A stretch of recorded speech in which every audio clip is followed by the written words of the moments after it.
Hai guys, setelah market kripto dump hari Sabtu kemarin, apakah masih bisa berlanjut di minggu ini? Kita akan lihat prediksi harganya.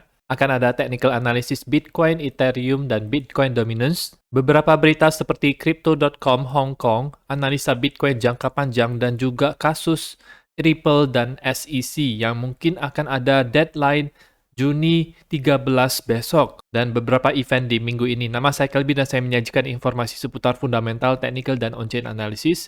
Klik like dan subscribe untuk mendukung channel saya. Kita lihat Bitcoin di time frame weekly-nya di mana Bitcoin mengalami penurunan untuk di minggu kemarin. Minggu ini dimulai dengan penurunan juga. RSI-nya masih bertahan di atas support 50 sedangkan MACD ini dalam posisi menurun jadi lebih condong untuk bearish ya teman-teman karena dari segi price action dua candle ini menutupi candle hijau yang satu ini dan ada MACD crossover ke bawah. Kalau kita lihat untuk MA-nya, MA200 itu gagal menopang harga Bitcoin dan tersisa MA50 yang berada di bawah yaitu di harga 22 ribuan. Apakah kita bisa ke daerah tersebut? Ada juga EMA ribbon yang tampaknya ini menjadi support yang kuat untuk Bitcoin kalau bisa bertahan di atas di sini saja di atas 25.200 atau 25.300-an, ini akan menjadi hal yang baik karena berhasil bertahan di EMA ribbon yang merupakan penentu apakah harga itu berada di dalam uptrend atau downtrend. Harga masih berada di atas daripada EMA ribbon ini meskipun sangat dekat sekali dengan support, jadi kita tetap harus waspada mengenai pergerakan harga ini. Untuk time frame daily-nya, indikator masih tampak bearish dan ada CME gap yang terbentuk sampai ke harga 26.300. Dari parallel channel ini sendiri, Bitcoin gagal bertahan di atas daripada garis tengah putus-putus ini yang merupakan daerah support dan resistance. Dan kalau misalnya tetap rejected, apalagi di time frame kecil, dimulai dengan time frame kecil, maka akan buruk dan bisa ke daerah yang lebih bawah lagi. 25.200 belum pernah disentuh sejak 17 Maret 2023, jadi itu bisa menjadi daerah support yang kuat Bitcoin sebelum daerah bawah parallel channel ini menjadi support ya. Bitcoin tampaknya ini membuat yang namanya rising wedge, merupakan pola yang bearish sebenarnya, karena posisinya ini ketika dia melakukan recovery ke atas itu tidak terlalu kuat dan membutuhkan waktu yang lama sehingga ini berpotensi untuk ke harga yang lebih rendah lagi. 25.200 itu adalah target yang sangat wajar di daerah sini. Break daripada 26.200 yang ada di daerah sini itu akan membuat harga Bitcoin cenderung lebih bullish untuk di time frame kecilnya karena berhasil bertahan di atas garis tengah putus-putus ini dan berpotensi untuk meretest di daerah atas ke daerah 27.400 yang ada di sini. Untuk Ethereum USDT, posisi Ethereum sekarang juga mengalami perlemahan, di mana Ethereum Bitcoin juga mengalami perlemahan. Selama dump tersebut berlangsung, Ethereum kembali lagi berada di bawah pola falling wedge ini. Ada support di harga 1.700-an. Gagal untuk bertahan di atas garis support ini, maka akan membawa Ethereum itu mungkin ke tes ke 200 daily moving average, yaitu di 1.600. Dan bertepatan juga dengan garis support yang sangat kuat ini yang menopang harga Ethereum sejak November 2022, ini bisa menjadi daerah Ethereum untuk bounce dari situ. Dari indikator sendiri belum ada tampak bullish sama sekali. Untuk Ethereum Bitcoin juga mengalami penurunan yang cukup drastis ke bawah dengan indikator yang bearish dan gagal bertahan daripada daerah atas daripada downward channel yang ini dan kemungkinan akan meretest untuk daerah 0,066, gagal bertahan di atas 0,066, maka akan membawa Ethereum itu ke daerah yang lebih bawah, setidaknya mungkin ke daerah di sini terlebih dahulu 0,063. Setelah itu paling parahnya adalah dia harus ke daerah 0,055 ya teman-teman. Alt season juga tidak bisa terbentuk karena ETH Bitcoin sendiri ini tidak berada di dalam posisi yang kuat. Tapi kalau misalnya 0,066 ini bisa menjadi support yang kuat dan kemudian bisa ada potensi untuk membentuk ascending triangle seperti ini dan mungkin turun lagi seperti ini, maka dia akan membentuk ascending triangle dan bisa siap-siap untuk naik ke atas ya. Untuk Bitcoin dominance dia berhasil breakout daripada pola triangle-nya.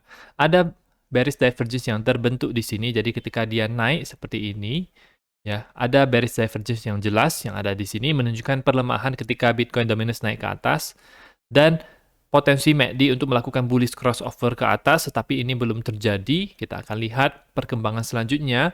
Ini dia dihadang oleh resistance yang selama ini menopang harga Bitcoin dominance di tahun 2020.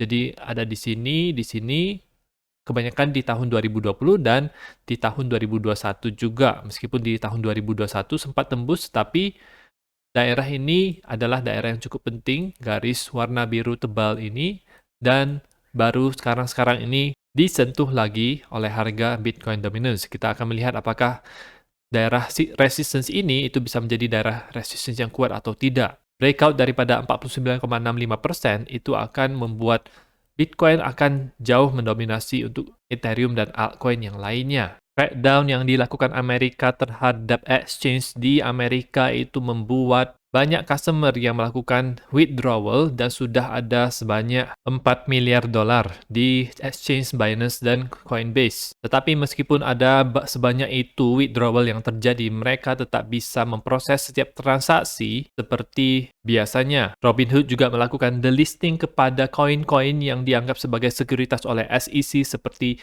Cardano, Solana, dan Matic, dan ketiga koin tersebut mengalami penurunan yang sangat signifikan ketika berita tersebut muncul. Nampaknya memang SEC tidak menginginkan adanya altcoin untuk di trading Amerika. Crypto.com juga akan menutup operasionalnya di Amerika Serikat untuk jasa institusi, di mana jasa institusi ini hanya boleh di trading oleh perusahaan-perusahaan atau institusi yang memiliki dana yang jauh lebih besar dibandingkan dengan retail, dan jasa ini akan ditutup di tanggal 21 Juni. Hal ini disebabkan oleh demand yang terbatas di Amerika Serikat dan melihat situasi sekarang juga. Keputusan ini itu tidak memberikan dampak kepada pengguna retail Crypto.com yang jumlahnya itu lebih dari 80 juta orang di seluruh dunia. Melihat adanya crackdown yang terjadi di Amerika Serikat, salah satu legislator Hong Kong itu mengundang Coinbase untuk membuka exchange di daerah tersebut. Dia juga memberikan sedikit clue kalau ada potensi untuk bisa melisting saham Coinbase. Jadi tentu ini merupakan tawaran yang cukup menggiurkan bagi Coinbase. Hong Kong sedang memformulasi regulasi dan mengimplementasi hukum-hukum untuk mengembangkan ekspansi industri kripto di Hong Kong. Mereka juga berencana untuk meluncurkan CBDC retail di masa mendatang. Dan ini ada analisa jangka panjang daripada TechDev mengenai Bitcoin, di mana ada potensi untuk terjadi Bitcoin parabola. Di mana posisi sekarang itu mirip sekali dengan nomor 8 di tahun 2016, awal tahun 2016, dan posisi sekarang juga Bitcoin cenderung untuk sideways di situ-situ saja. Jadi kalau kita lihat memang dia menurun, tetapi ini kalau kita zoom out, maka ini akan tampak sideways seperti itu. Dan di nomor 8 ini saya lihat itu dia membentuk pola ascending triangle. Jadi kemungkinan kalau mengikuti persis dengan yang di nomor 8, kita sekarang berada di nomor 8 juga, maka akan naik tetapi tidak akan lebih tinggi dibandingkan dengan high sebelumnya di harga 31.000, tapi akan perlahan-lahan membentuk pola triangle dalam waktu beberapa minggu. Kelihatan dari RSI-nya ini, itu dia berada di atas 50, dan di nomor 8 ini juga berada di atas 50, berusaha mengumpulkan tenaga, dan di MACD-nya juga ini ada dua garis ini yang sangat beririsan, jadi tidak mengarah ke bawah, tetapi ini dia persis berada di situ, kedua garis tersebut, selama periode ini berlangsung, selama periode sideways atau pembentukan pola triangle ini berlangsung. Habis itu akan ada breakout ke atas, itu adalah harapan kita, akan cenderung untuk sideways kalau misalnya kita ikuti fraktal di tahun 2016 ya teman-teman.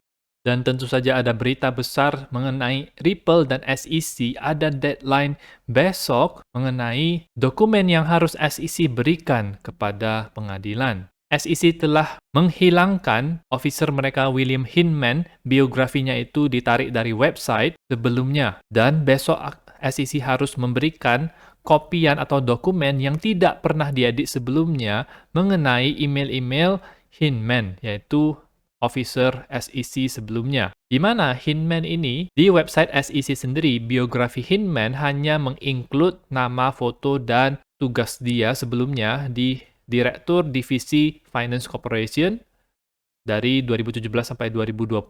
Tugasnya untuk membantu perusahaan-perusahaan agar mengikuti peraturan SEC dan memberikan rekomendasi kepada SEC mengenai peraturan yang baru dan yang lama. Hinman ini diketahui di tahun 2018 memberikan speech mengenai Ethereum kalau Ethereum itu bukan sekuritas melihat dari transaksi yang terjadi.